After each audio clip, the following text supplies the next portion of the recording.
सुनो, ये हलाला क्या होता है? वो तुम्हें तलाक देगा, तुम तो दे नहीं सकती, उसमें लड़की का तो कुछ चलता नहीं है इस्लाम में वैसे भी। मतलब लड़कों का हलाल नहीं होता? लड़की का ही होता है हलाल। हलाल हमेशा लड़की हुई है आज तक। अच्छा, किसी भी धर्म में। तो लड़का तुमको 3 बार तलाक तलाक तलाक बोलेगा, तुम्हारा तलाक हो गया। ऐसे तलाक हो जाता है ये बोलने से? 3 तलाक अब तो हट गया है। अब तुम्हारा पति ने तुमको तलाक दे दिया, हाँ। अब उसे अफसोस हो रहा है कि यार वो ही ठीक थी मेरे लिए, मतलब तुम ही ठीक थी मेरे लिए। अच्छा। तो अब दोबारा आना चाहता है तुम्हारे साथ। आना कहाँ चाहना चाहता है? अरे आना कहीं नहीं चाहता, वो तुम्हें अपनी वाइफ बनाना चाहता है दोबारा, अच्छा, तलाक देने के बाद। हाँ। समझ गया। तो अब वो डायरेक्ट तुमको वाइफ नहीं बना सकता, क्यों? तुमसे शादी होगा ही नहीं डायरेक्ट उसका, क्योंकि अभी अभी तो तलाक हुआ है तुम्हारा उससे। हाँ। तो अब तुम किसी और से शादी करोगी, वो वही करवाएगा, वो मैनेज होगा, अरेंज होगा। अब तुम उसके लिए हराम हो गई हो, तो अब वो तुम्हारा शादी करवाएगा अपने बाप से, अपने चाचा से, या अपने छोटे भाई से, मतलब जो तुम्हारा देवर लगेगा, या किसी मौलवी से, मतलब किसी से भी, कुत्ता बिल्ली किसी से भी शादी करवा देगा तुम्हारा। और वो शादी लीगल होना चाहिए, मतलब प्रॉपर सुहाग रात तक होगा उसमें। उसका बाप तुम्हारे, समझ रही हो ना बात को, सब कुछ होगा, डिटेल में होगा, एक एक चीज छूटना नहीं चाहिए। और फिर जिससे तुम्हारा शादी करवाया जाएगा उससे ही तुम्हारा तलाक भी करवाया जाएगा, फिर से 3 तलाक करेगा जिससे तुम्हारा शादी हुआ होगा। मतलब अगर उसने अपने पिता से मेरी शादी करवाई, हाँ। तो उसका पिता मेरे साथ सब कुछ करेगा, फिर उसके बाद वो मुझे तलाक देगा, तलाक तलाक तलाक। हाँ। पर अगर उसके पिता को मैं पसंद आ गई और तलाक नहीं दिया, और तलाक नहीं दिया, फिर क्या होगा? तो नहीं हुआ हलाला। जो तुम्हारा पुराना पति रहेगा, हाँ, वो मुझे अम्मी कहेगा। अब वो तुम उसकी माँ बन गई, अम्मी कहेगा अब वो। अम्मी कहेगा, वो अम्मी की नजर से देखेगा तुमको वो, और हलाला नहीं हुआ यहाँ पे सफल। लेकिन अगर उसका बाप तुमको तलाक दे दिया, उसके बाद हाँ। लड़का तुमसे फिर से दोबारा शादी कर सकता है। लेकिन यहाँ दोबारा शादी नहीं होगा, अब वो तिबारा शादी हो गया ना। हाँ। एक बार पहले लड़का किया, फिर लड़का का बाप किया, और फिर से लड़का तुमसे शादी करेगा। तो इसे कहते हैं हलाला। 3 बार हलाला। ये हलाला का नाम देके पूरे खानदान को मजे दिलवा रहा है एक औरत से। हलाला का नाम देके बार बार तलाक तलाक तलाक, फिर हलाला, फिर पिता ससुर के साथ कर लो, यही रीति फिर रिवाज। मामा ससुर के साथ कर लो, फिर चाचा ससुर के साथ कर लो। तो ये रीति रिवाज है उनका, परंपरा है, इसमें गलत कुछ नहीं है, उनके लिए तो ये सही है भाई। अच्छा, औरत को पूरा खानदान बांट के खाना चाहता है हलाला के नाम।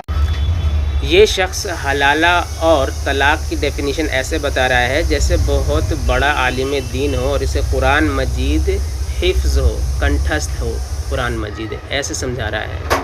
और देखिए ये ज़माना ऐसा है कि कोई भी बात बोलने से पहले, ख़ासकर धार्मिक बात और ख़ासकर दूसरे धर्म पर उंगली उठाने के लिए दलील का होना बहुत ज़रूरी है। रेफरेंस, हवाला स्क्रीन पे भी लिखना ज़रूरी है और मुंह से, ज़ुबान से बोलना भी ज़रूरी है कि ये ऐसा कहता है कुरान।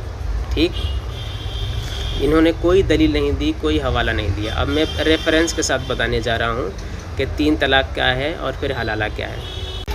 सूरह बकरा आयत नंबर 229, तलाक जिनके बाद रुजू किया जा सकता है वो 2 हैं। अल्लाह ने कहा कि 2 बार तलाक अगर हो जाती है, 2 बार, तो उसके बाद रुजू किया जा सकता है 2 बार तक। यानी कि अगर शादी हुई है, मियाँ बीवी हैं और ज़िंदगी में, लाइफ में उनके पहली तलाक है, पहली बार तलाक दिया शौहर ने, तलाक तलाक तलाक, तो पहली बार तलाक देने के बाद रुजू होता है, यानी कि दोनों आपस में रह सकते हैं। वो क़यामत तक के लिए हराम नहीं होती है पहली बार तलाक देने के लिए। पहली बार तलाक हो गई, लोग बाग आए, लड़की की तरफ से, लड़के की तरफ से समझाया बुझाया कि साथ में रहो, तलाक से कोई फ़ायदा नहीं है, नुकसान है, उनकी समझ में आ गया, फिर वो साथ रहने लगे। ठीक है, एक।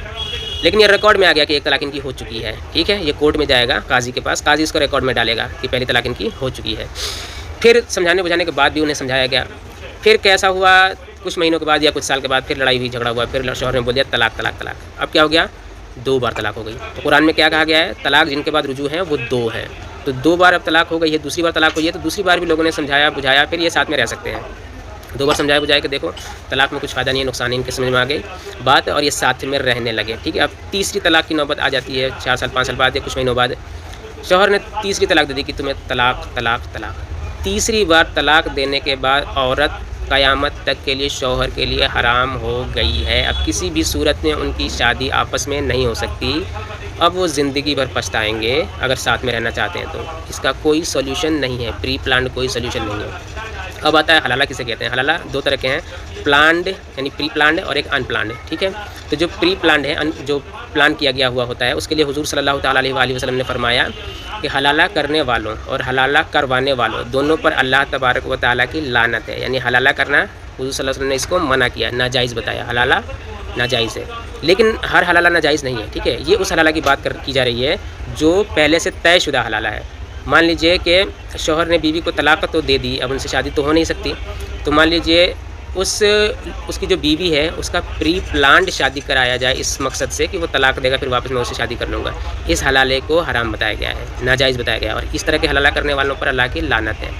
एक प्री प्लान्ड की और भी सूरतें हैं। मान लीजिए उसका निकाह तो हो गया, लेकिन निकाह में प्री प्लान्ड कोई बात नहीं की गई, निकाह हो गया, अब शौहर क्या है, जो उसका पहले वाला शौहर है, उसके नए शौहर के पास जाता है और उसे धमकी देता है या कहता है मैं तुम्हें 10 करोड़ रुपए दूंगा, या कुछ भी कहता है, कोई भी लालच देता है, ठीक है, या खौफ डराता है कि अगर नहीं तलाक दी तो मैं तेरी हत्या कर दूंगा। अगर धमकी देता है और इस धमकाने की वजह से या 10 करोड़ रुपए या पैसे देने की वजह से अगर वो तलाक दे देता है उसकी बीवी को, अपनी बीवी को तलाक देता है नया वाला शौहर, तो ये हलाला वैलिड नहीं है। और इस तरह के हलाले के बाद वापस शौहर का उस लड़की से, पुराने शौहर का उस लड़की से निकाह नहीं हो सकता, क्योंकि हलाला ही वैलिड नहीं है, ठीक, क्योंकि ये प्री प्लान है, क्योंकि इसमें शौहर का हाथ है, उनका तलाक करवाने में शौहर का हाथ है। या फिर उसके नए शौहर को कत्ल कर देता है पुराना वाला शौहर, ताकि वो मर जाए, विधवा हो जाए, मैं शादी कर लूँगा, तब भी हलाला वैलिड नहीं। क्यों? उसके शौहर को किसने कत्ल किया? पहले वाले शौहर ने। किस मकसद से? कि ये इससे मेरी शादी हो जाए, तो ये वैलिड नहीं है। काजी इसको ना मंजूर कर देगा, कहेगा नहीं, इसके कत्ल के पीछे इसका हाथ है, तो हलाला वैलिड नहीं है, तो वापस पुराने शौहर से शादी नहीं होगी, किसी और से ही होगी तुम्हारी शादी, अब उससे नहीं हो सकती, ठीक। कत्ल करता है या फिर 10 करोड़ दे देता है, ठीक है, और किसी तरह से पता चल जाता है कि उसने 10 करोड़ दिए हैं, या शौहर को या बीवी को या पुराने शौहर को, किसी को भी पता चल जाता है, या कोई भी गवाह आ जाता है जिससे पता चलता है कि इसने पैसे दिए हैं तलाक करवाने के लिए, तब भी काजी जो है हलाला को इनवैलिड करार देगा कि ये हलाला वैलिड नहीं माना जाएगा, क्योंकि उन्होंने वाकई में तलाक नहीं दिया है, पैसे के लालच में तलाक दी है, ठीक। प्री प्लान्ड तलाक है, ठीक, प्री प्लान्ड तलाक, पैसे के लालच में तलाक, डर की वजह से तलाक, ये इसकी वजह से हलाला वैलिड नहीं होता है। लेकिन वो डर खौफ कौन बिठाए?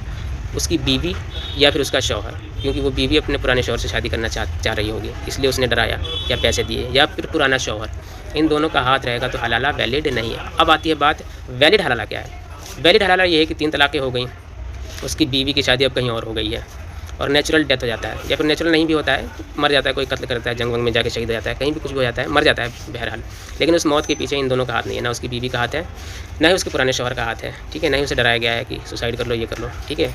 ये सूरतें नहीं मिलती हैं तो वो वैलिड हलाला है। उसमें क्या है, उसका शौहर मर गया, अब वो इद्दत के बाद वापस पुराने शौहर से शादी कर सकती है, ये वैलिड हलाला।